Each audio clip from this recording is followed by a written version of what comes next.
It began beneath the vaulted ceilings of Vatican Studio 9, where centuries of tradition met the heat of modern scrutiny. The room was not grand, but the moment was. Cameras rolled. Phones vibrated across the globe. This wasn't a sermon. It was a confrontation. On one side of the table, Pope Leo XIV. The first pontiff in history to emerge not from the Roman elite nor the bureaucratic ranks, but from the slums of Buenos Aires and the refugee clinics of Beirut. His hands had held orphans. His robes had brushed blood-stained floors. And now, he sat quietly, unmoved, in a chair too stiff for a man so seasoned in suffering. Across from him sat Damon Greaves. Sharp suit, sharper tongue. A cultural commentator celebrated for dismantling dogmas and cornering cardinals. He had debated professors into silence, called bishops obsolete, and was now setting his sights on the papacy itself. This was no interview. It was a calculated ambush, streamed live to over 50 million viewers. Damon leaned forward, his voice smooth but laced with quiet aggression.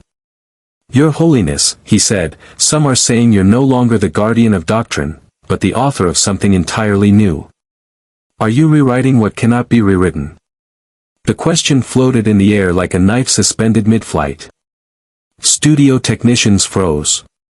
Cardinals shifted. Even the temperature seemed to drop. But the Pope didn't flinch. He met Damon's eyes, not with defiance, but with something far more dangerous. Calm. Silence pressed into the room. A full breath. Then another. Finally, the Pope spoke. "I am not rewriting truth," he said. "I am dusting it off, where men in high places buried it." The silence that followed was not awkward, it was sacred. Something ancient stirred beneath the words. A tectonic shift, quiet but irreversible. Damon blinked. Because in that single line, the narrative cracked. The power dynamic tilted. And what came next, what the Pope was about to reveal, would upend centuries of Catholic practice and provoke outrage from within the very walls of the Vatican. 10 reforms. Each one more unthinkable than the last. Each one kept hidden, until now. Before we continue, comment where you're watching from. And if you haven't subscribed yet, ask yourself why. And if you're too afraid to answer, say it out loud in the comments, before your silence becomes your signature. He had been called many things, a disruptor, a traitor to tradition, a modern prophet. But long before he wore the white zucchetto, Leo Bernardi was simply Padre Leo to the slum children of Rosario. He walked barefoot through flooded alleys, translating scripture into 3 languages for refugee families who owned no books. He had no title then, just a borrowed cassock, cracked spectacles, and the kind of patience that grows only in the shadow of war. In Syria, he buried bodies no one would claim. In El Salvador, he negotiated with men who had blood on their boots and tears in their eyes. He had been shot at, spat on, silenced. And yet, when the white smoke rose and the name Leo XIV was announced, the world didn't know whether to cheer, or brace for impact. Now, seated in the Vatican's broadcast chamber, the man who once broke bread with gang members faced an entirely different kind of adversary. Damon Greaves had made a career of turning sanctuaries into courtrooms.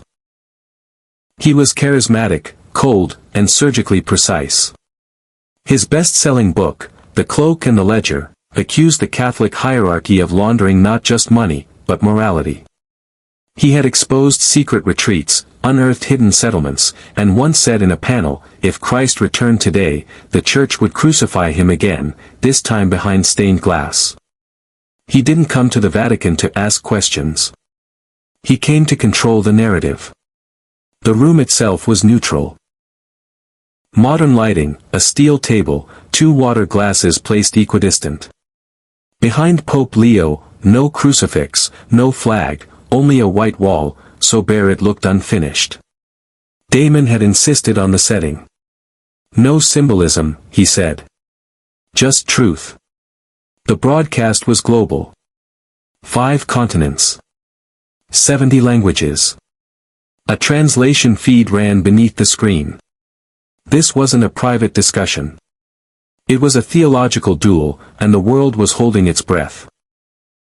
Pope Leo sat with his hands gently clasped, his eyes fixed not on the camera, but on Damon, as if he were speaking to a soul, not an audience. Damon, by contrast, adjusted his lapel, checked his notes, and smirked like a man who had already seen the end of the movie.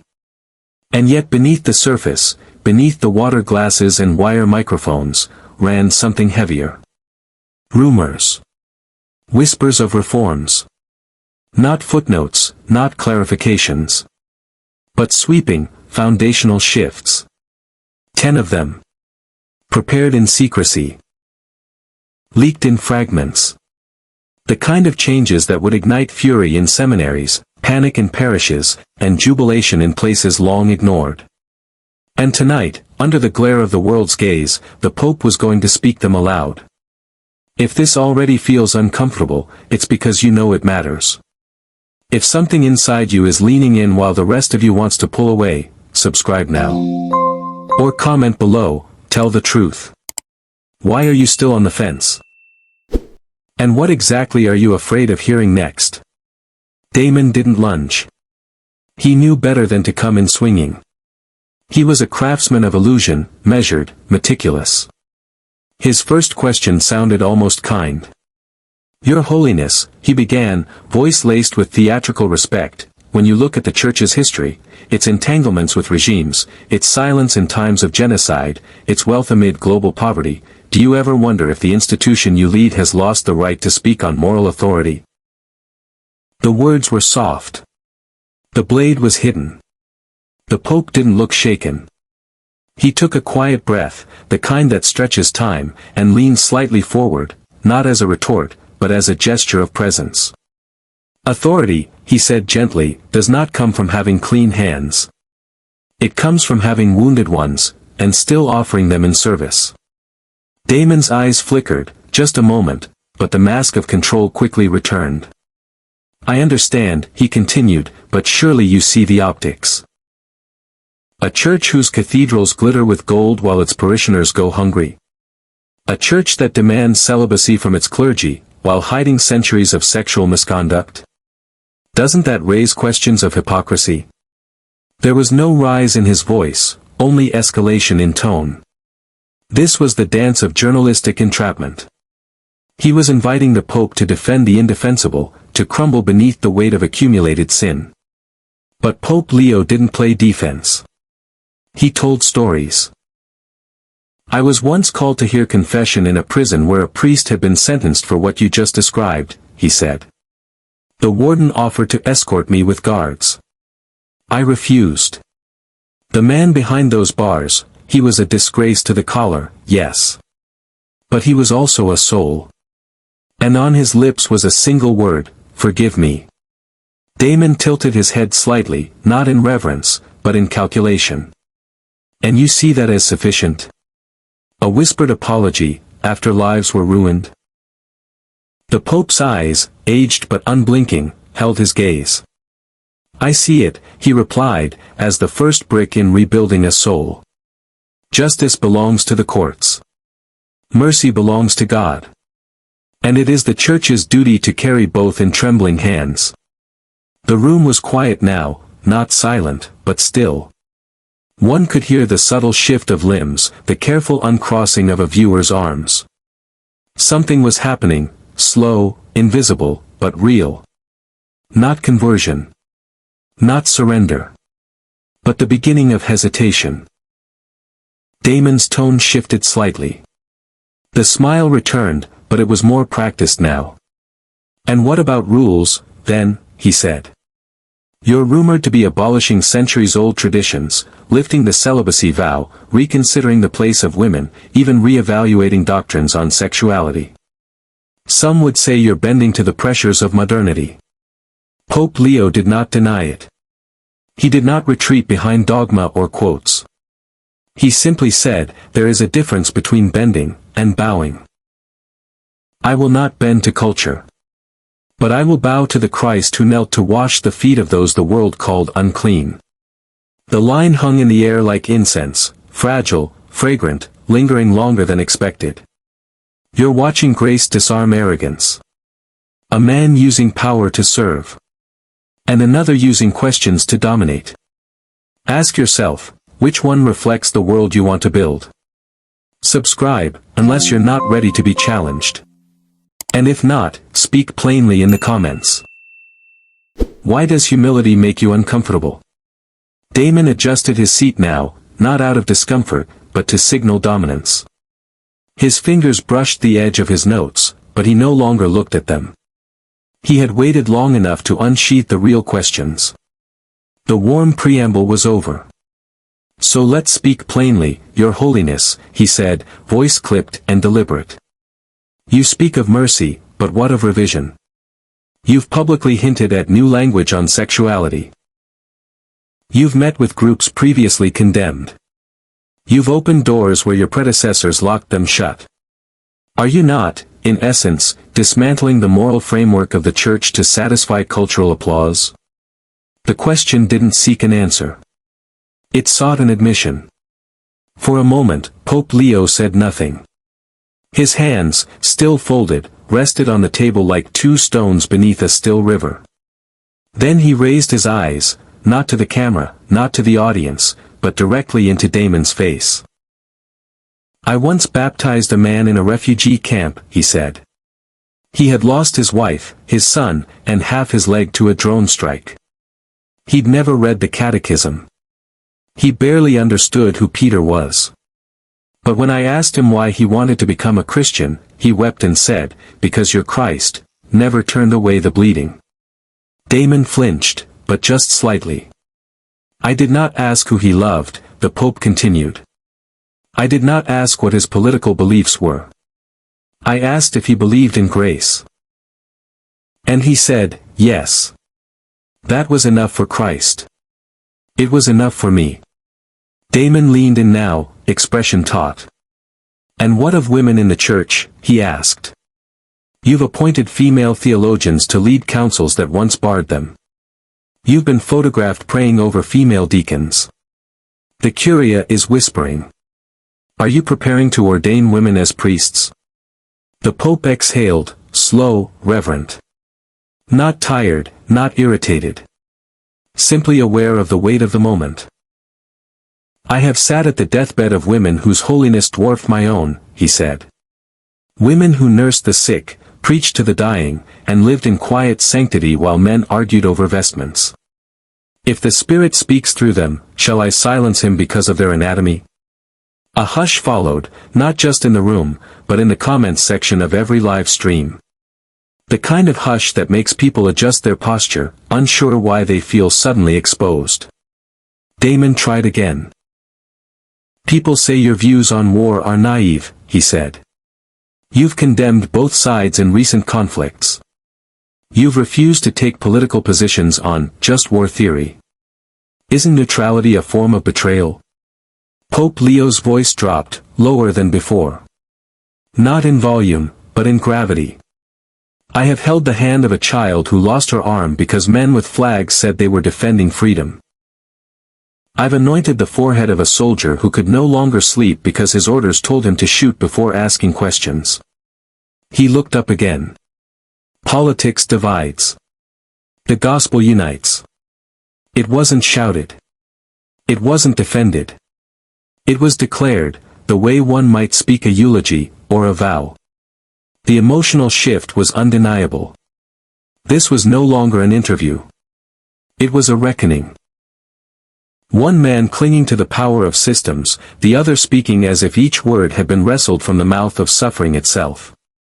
And still, Pope Leo remained calm, not passive, but anchored. Like a man who had survived a storm so vast, no wave could move him anymore. He's not fighting back, he's standing up. And that's what makes this dangerous. Not to governments. Not to journalists. But to the parts of us that prefer control over compassion. Will you stand with him? Subscribe now. Or explain your silence in the comments. Because silence, in the face of conviction, is not neutrality. It's agreement with the louder voice. The journalist's tone changed, slightly, but unmistakably. The warmth, the measured curiosity, even the practiced professionalism had started to unravel. What began as inquiry was now something closer to accusation. The needle pricked deeper, no longer veiled in civility. Damon didn't raise his voice. He didn't need to. The sharpest knives don't scream when they cut. With all due respect, Your Holiness, he said, sitting a little taller now, you speak of compassion, unity, inclusion, but many say you're not leading the church, you're following trends. That you've become a figurehead, a puppet of liberal agendas dressed in cassock and lace. It was not a question. It was a blade thrust directly between the ribs of centuries-old reverence. The audience didn't gasp, but the room tensed. The kind of quiet tension that arrives before a verdict or after a betrayal. Still, Pope Leo didn't blink. He looked at Damon as one might look at a drowning man flailing toward the wrong shore. I have no interest in agendas, he said. I've buried children who died from hunger while world leaders debated how to define poverty. I've blessed prostitutes in alleyways while bishops debated which hands were worthy of the chalice. I've heard the final confessions of murderers and martyrs alike. His voice did not rise. But it thickened, heavy with memory. Do you know what power feels like, Damon? He asked, his tone quiet, searching. It feels like nothing. Like ashes.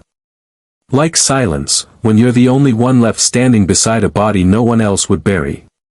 Damon straightened, but not with control, more like a man preparing for impact. I am not a puppet, Leo continued. I am a servant. Of a gospel that washed feet, not hands. Of a kingdom where the last shall be first, and the mighty are told to kneel. He paused.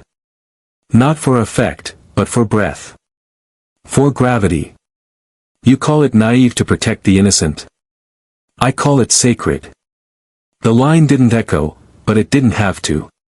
It landed like stone dropped into still water. Deep. Final. Irrefutable. No one moved.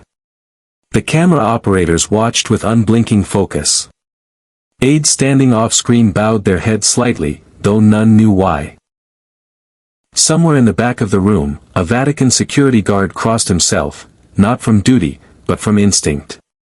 Damon opened his mouth. Then closed it. The air had changed, and he knew it.